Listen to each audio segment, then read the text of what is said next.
What's up, fams? Quick message. Hopefully, we'll see. If you've been going through it, like so many people that I know this past year, in Chinese astrology, it was the year of the snake. I don't know if it was the water snake, but it was the year of the snake, which is about shedding and releasing and letting go of old patterns, old relationships, maybe old jobs.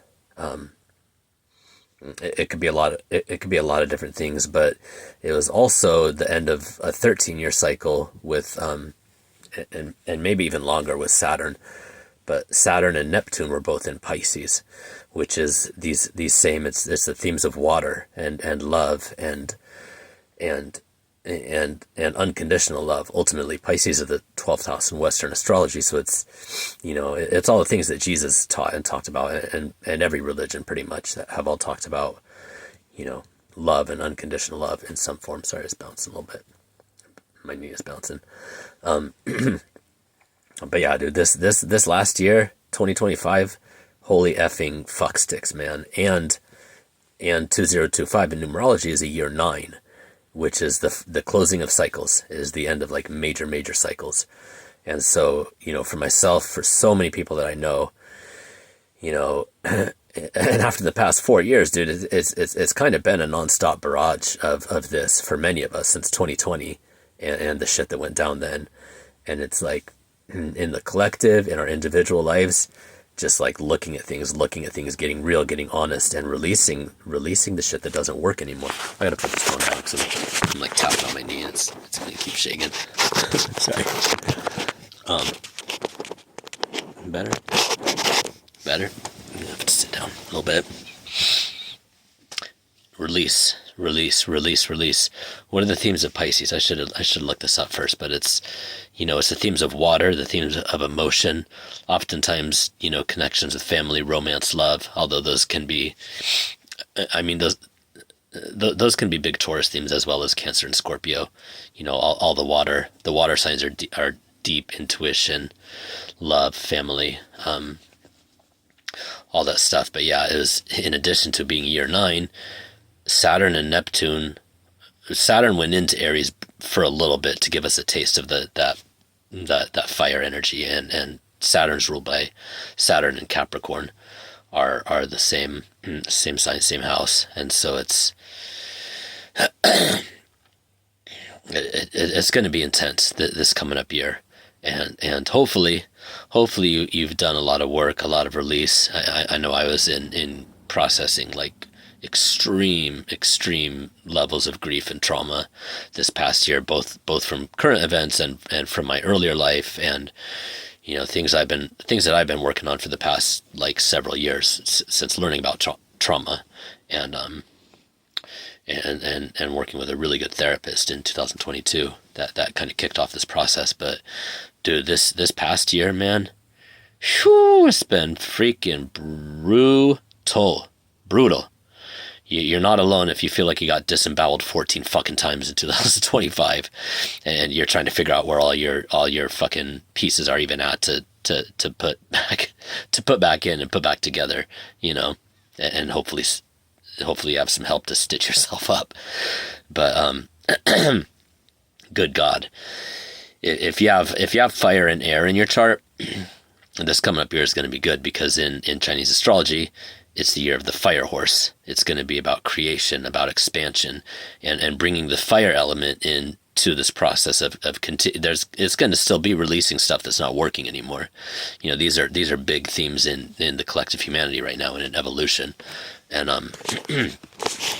so there's going to be more of it. But if if your chart leans more towards the fire and the air sign side of things, look forward to the changes that are coming. Saturn and Neptune are both going into Aries in, I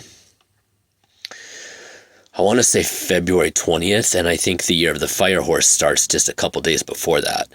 So these are major changes, and we're in a year 1 now, which is a year of new beginnings. We're in the start of a new 9-year cycle, and so the things the things that you've processed and let go of and decided are not going to be a part of your life anymore, your existence, your manifestation.